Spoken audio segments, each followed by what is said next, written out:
ప్రతి నెల 1వ తారీఖున అవ్వాతాతలకు పెన్షన్లు అందేవి. అయితే చంద్రబాబు తన మనుషుల ద్వారా ఎన్నికల కమిషన్కు ఫిర్యాదులు చేయించి ఇప్పుడు ఎక్కడ లేని ఇబ్బందులు అవ్వాతాతలకు వచ్చాయి. అయితే ఇప్పుడు తగునదనమ్మా అంటూ మళ్ళీ నేను అధికారంలోకి వస్తే 4,000 రూపాయల చొప్పున పెన్షన్లు ఇస్తాను, అది కూడా ఏప్రిల్, మే, జూన్ మాసాలు కలిపి జూలైలో ఇవ్వడం జరుగుతుందని చెప్తున్నారు. ఈ అంశాల మీద మాట్లాడడానికి సీనియర్ మంత్రి పెద్దిరెడ్డి రామచంద్రారెడ్డి గారు ఉన్నారు. వారితో మాట్లాడించే ప్రయత్నం చేద్దాం. చంద్రబాబు ఇప్పుడు మరి కొత్త డ్రామాకు తెరలేపాడు. ఏదైతే ఉందో 4,000 రూపాయల చొప్పున పెన్షన్లు ఇస్తాను. ఈ రాష్ట్ర ప్రజలకంతా కూడా తెలుసు చంద్రబాబు నాయుడు గారు ఎన్ని హామీలు ఇచ్చాడు. 2014 ఎన్నికల్లో ఏదైనా అమలు చేశాడా లేదా అంటే ఏది కూడా చేయలేదు. దాదాపు 600 హామీలు, 100 పేజీల మేనిఫెస్టో, ఏది కూడా చేయలేదు. మరి ఈరోజు కూడా గుంతమ్మ కోరికలన్నీ కూడా చెప్తాడు. అబద్ధాలు చెప్పేదానికి సెన్సార్ లేదు కాబట్టి వాడు ఇష్టం వచ్చినట్లు ఆయన ఎన్ని హామీలైనా ఇస్తాడు. ఇప్పుడే నిన్ను కోటేశ్వరుని చేసేస్తామని కూడా చెప్తాడు. అవన్నీ జరగవు. అతను ఒక అబద్ధాల కుట్రపూరితంగా మోసపూరితంగా అందరినీ మోసం చేసి 2014లో అధికారంలోకి వచ్చాడు.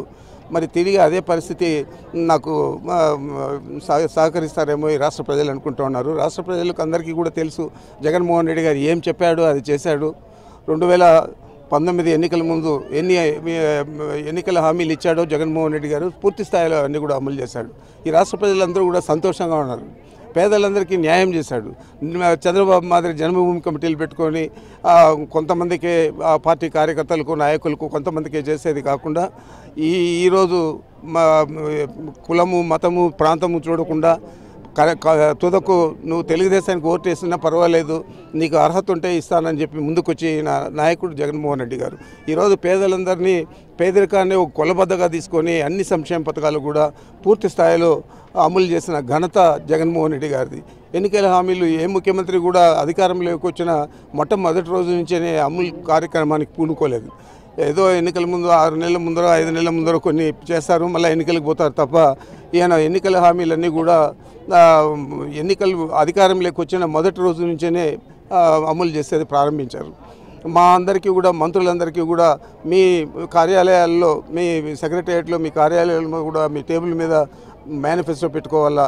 ఈ మేనిఫెస్టో ఏదో చంద్రబాబు మాదిరి 600 హామీలు ఇచ్చి ఎన్నికలు అయిపోయిన తర్వాత అది కనపడకుండా చేసేసి వెబ్సైట్లో నుంచి కూడా తీసేసిన పరిస్థితి చంద్రబాబుది. అయితే ఈయన దాన్ని బైబిల్ గాను, ఖురాన్ గాను, భగవద్గీత గాను భావించండి. తప్పకుండా పవిత్రంగా చూసుకొని మీ టేబుల్ మీద పెట్టి ఏవేవి బేరీజ్ చేసుకోండి, అమలైనాయి, ఇంకా ఏవే అమలు కావాలని చెప్పి ఆ రకంగా జగన్మోహన్ రెడ్డి గారు ఈ 5 సంవత్సరాలు ఈ రాష్ట్ర ప్రజలకు సేవలు అందించారు.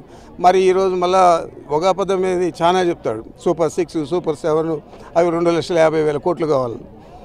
మరి అవన్నీ అమలు చేస్తాడని మీరు నమ్ముతా ఉన్నారా? ఈ రాష్ట్ర ప్రజలు నమ్ముతా ఉన్నారా అంటే నాకు తెలిసి ఎవరు కూడా నమ్మరు. ఎందుకంటే 2014లో మోసం చేశాడు, మళ్ళీ రెండోసారి వస్తూ ఉన్నాడు, రెండోసారి కూడా మోసం చేస్తాడు అని చెప్పి భావన ప్రతి ఒక్కరిలో కూడా ఉంది.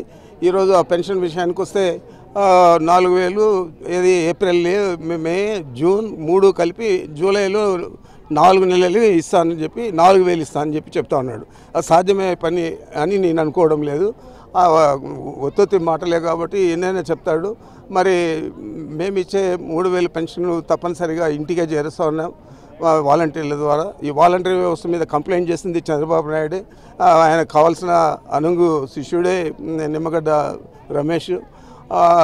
వాళ్ళు కంప్లైంట్ చేసి వాలంటీర్ వ్యవస్థ తీసేసి ఈ 1వ తేదీ నుంచి ఈరోజు మనకు 5 రోజులు 6 రోజులు అవుతుంది. ఈ 6 రోజుల్లోనే నిన్నటి దాకా 33 మంది పెన్షన్దారులు, అవ్వాతాతలు చనిపోవడం జరిగింది. కారణం జగన్మోహన్ రెడ్డి అని అంటున్నారు. వృద్ధులు చనిపోవడానికి ఏదైనా చెప్తాడు చంద్రబాబు నాయుడు. వాస్తవాలు ఈ రాష్ట్ర ప్రజలు గమనిస్తూ ఉన్నారు.